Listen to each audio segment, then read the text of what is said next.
What's up, YouTube? My name is Josh Reese. I'm a fourth year optometry student at the Arizona College of Optometry, and today I'm going to share with you the 3 things that you need to do for the part 3 of NBEO boards to be able to make sure that you have success. It is a brand new boards this year. I took it 2 months ago, and don't worry, disclaimer, I'm not going to be talking about anything that NBEO doesn't already have on their website, but I'm going to be giving it to you in a more consumable way and share my personal experiences along with it. So the first thing you need to do is be able to visualize yourself in the exam. Now, to be able to effectively visualize yourself in the exam, I'm going to be going through your entire exam day experience. So part 3 of the optometry boards is taken in Charlotte, North Carolina. So you're going to need to catch a flight. So it's going to eat up a good chunk of your time just getting there. So plan your clinic days accordingly.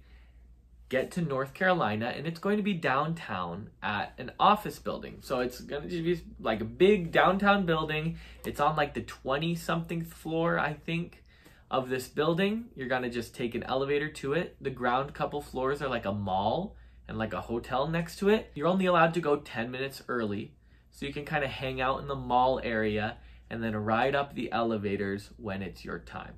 The only things you're going to need to bring are your white coat and 2 forms of ID. When you get there, your white coat might have some patches or emblems saying what school you're from. They're going to tape those all white so there's no identifiers. And then they're going to say, hey, welcome. Let's prove you're you. Let's see some forms of ID. So, bring, I don't know, if you got a passport, driver's license, credit card that you signed, those are all acceptable forms of ID. Make sure you have 2 of them on you.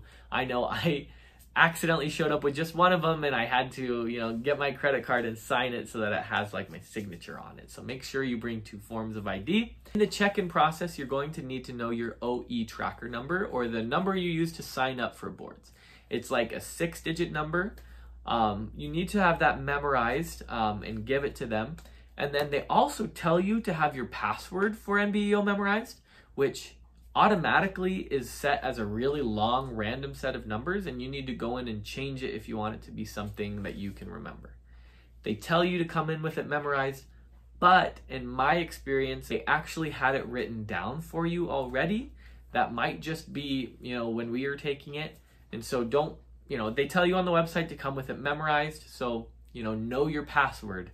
Then, all 12 people who are taking it with you, or, up to 12 because there's 12 stations, will get signed in, checked in, and you'll put your stuff in a locker and just sit, sit to the side. You can bring snacks and a water bottle with you. They don't have to stay in the locker with your phone and stuff. You can actually bring snacks and a water with you that they put in a little cubby and will be available during the breaks between sections. So you can bring your water bottle, and you can bring any snacks you want that you think is, appropriate and available. I brought like an apple, granola bars, and my water bottle, and that was pretty good for me. It'll last you through the whole exam, and there's an extended break in the middle where you can actually, eat and not have to stress. If your call time is 7:30 a.m., getting there from 7 to 8 will probably be the whole check-in process, but they do want you to be about 10 minutes early. So don't show up at 8, even though, they might not call you back until 8. Please still show up at 7:30 so that you can get checked in and wait. Once you and everyone is there, you're led into a bigger room that's called the orientation room. Now, in this room, they're going to give you a laptop, and your laptop is like logged into the NBEO website or their module or whatever it is that you'll be taking boards on. So all of your grades and everything will come from this laptop.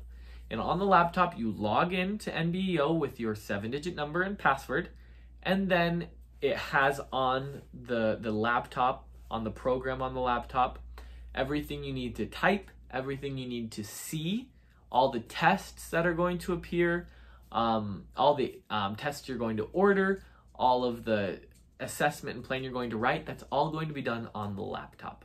The laptop will also have timers on it and tell you when to go to the next station, when your break is, and it'll also be where you submit your incident reports in the break during the session. So this laptop, you just need to be able to bring it everywhere with you. And so in the orientation room, you have time to be able to log into your laptop, see how it is, get familiarized with it. And also in the orientation room, there's going to be access to all the materials on the website in binders. So if you ever, didn't read up everything on the website, there's going to be binders there where you can read through things. There's going to be time where you can practice docking your laptop. Each room in NBEO, when you get in there, there's going to be a little port that you can plug into your laptop that'll hook your laptop up to a monitor. And the monitor will have a mouse. It's not a good mouse. Honestly, it's really hard to scroll on the mouse. So just go into that prepared. It's not going to be a great mouse. And then it also has a keyboard. And if you like typing on a keyboard, that's better than typing on the laptop. The docking station's for you, but you don't have to use the docking station. But you can practice it in the orientation room.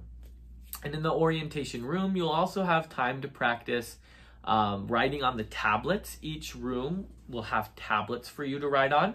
It's just a place where you can organize your notes and it'll get deleted right after you leave the room.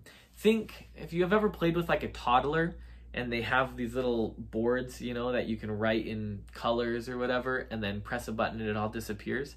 That's the kind of tablet we're talking about. You can practice writing on those. You can practice using the equipment. So all the lenses, BIOs, slit lamps, everything that is going to be in the exam rooms is also in the orientation room. And you have like 40 minutes or so in the orientation room to know what the heck is going on.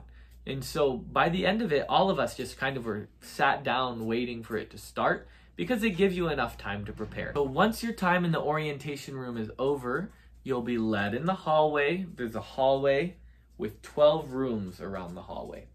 You'll be led in there with all the other candidates. Each of you will be assigned to start in a room. And then time will start and you'll go into your room. Each room, you'll have 3 minutes to prepare.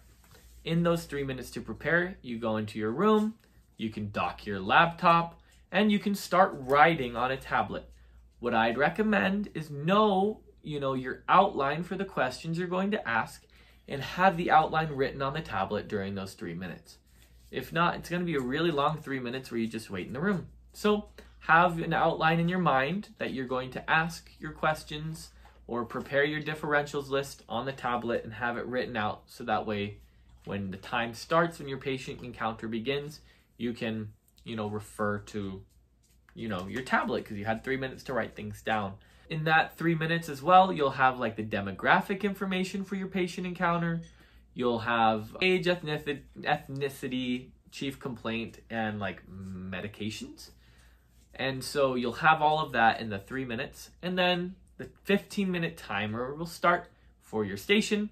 The patient will come in.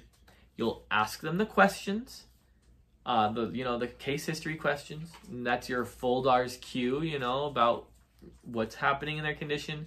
That's, their ocular history, including glasses and contacts, how long, everything like that. That is their medical history. That is their social history. All of that you ask. And then you can kind of turn your attention to the laptop. And the laptop will have the rest of the exam information. So on your program, you click to the next button, right? And it'll go to the next part of the exam. And it'll have all of the information about, the exam. And so this is including like fundus photos, anything that you'd get in an exam, you get right here.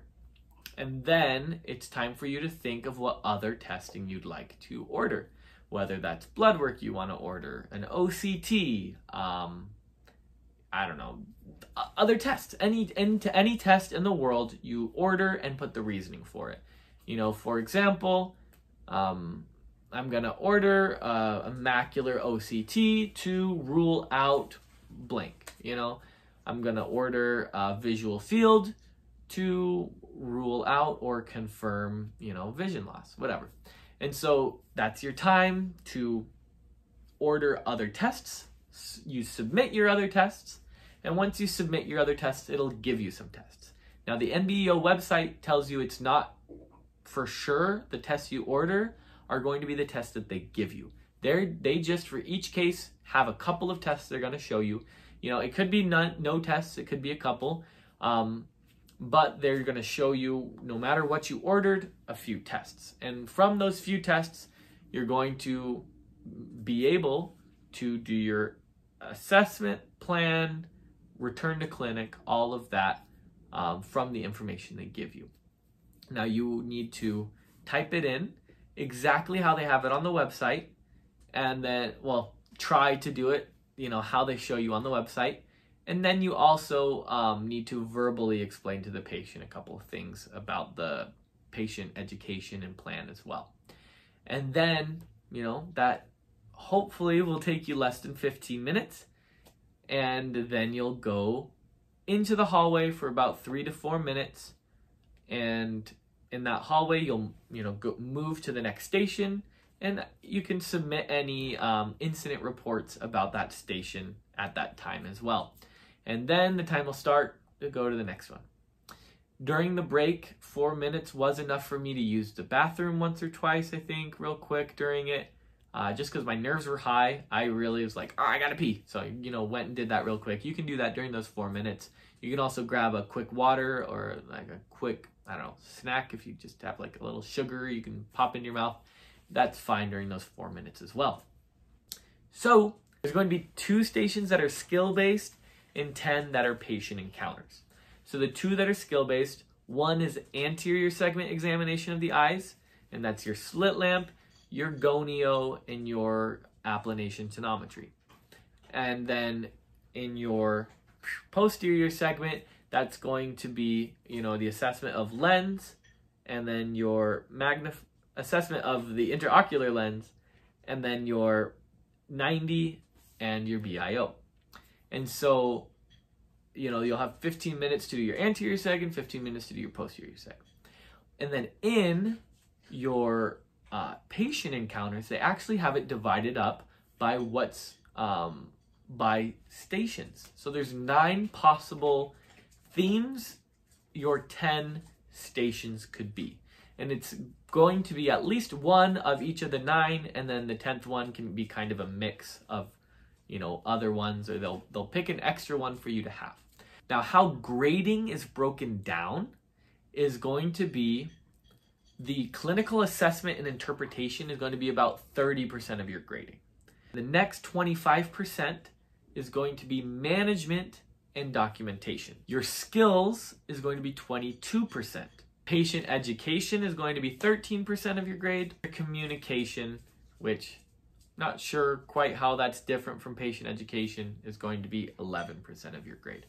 Now, hopefully you can visualize what part 3 is going to be about. Let's get into my second piece of advice, and that is practice. Now, when I was taking it, I was like, you know, the old part 3, you just memorized the script and went through it.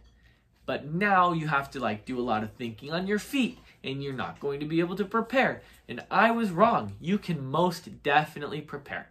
So this is how you prepare for part 3. NBEO tells you on their website, and you know, I'll have what they have on their website, you know, I'll put it right here, but they have resources on their website, you know, and they tell you everything. There's a huge candidate guide, you know, that you can go through. It's get lost on the website.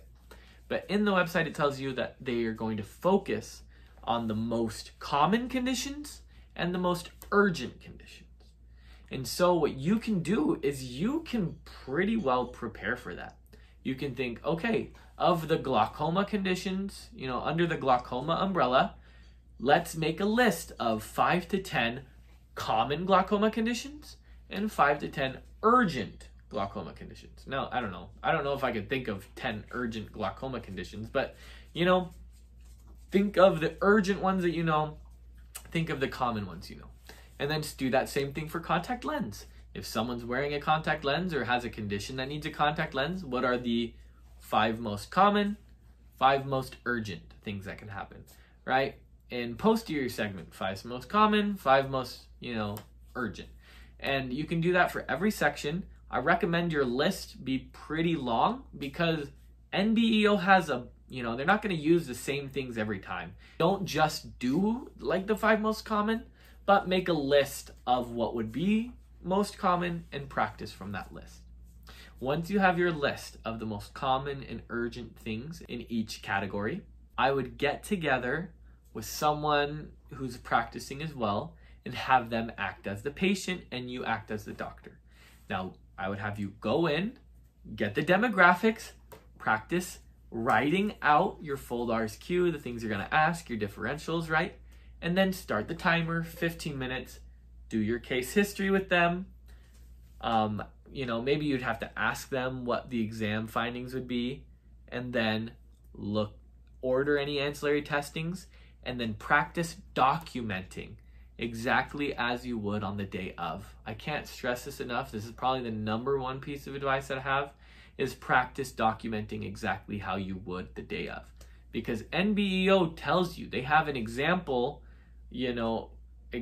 patient encounter sheet on their website that you can go to and see exactly how you need to document. I would practice documenting for the conditions that you practice with your friend. I think that would be the most helpful thing, because when I got in there, my nerves caught up to me. I forgot anything how we were supposed to type things up, and I just started typing and I ran out of time. It was an urgent condition, and I was like, what do I do? Type this. I'm gonna just exactly put all of my thinking into the electronic module, health record. And then I looked back and I was like, wait, I didn't need to put anything. Really, it should take you less than 15 minutes to type out everything you need to type out. If you're pushing for time, you're trying to type too much. And so please practice typing out your whole education before you get to boards. I also have an example video on the website of exactly what to ask and what kind of questions they're expecting you to ask as a part of your case history, which, I don't know, is pretty standard across all optometry, but it's nice that NBEO just gives you what they're thinking too. There's a whole video on how they do it. Watch that video, super helpful. So to recap, the first thing is be able to visualize yourself there, and the next step is to practice. Get a friend, get lists of common and urgent conditions, and practice typing and doing patient education and case history. Now, the third thing you need to do to be successful is go get yourself a sweet treat. You deserve it. This is hard. It's hard to be the guinea pigs to do the new part 3, but you are already in enough debt. Go get a sweet treat for yourself. You deserve it, and we'll see you in the next video. Bye.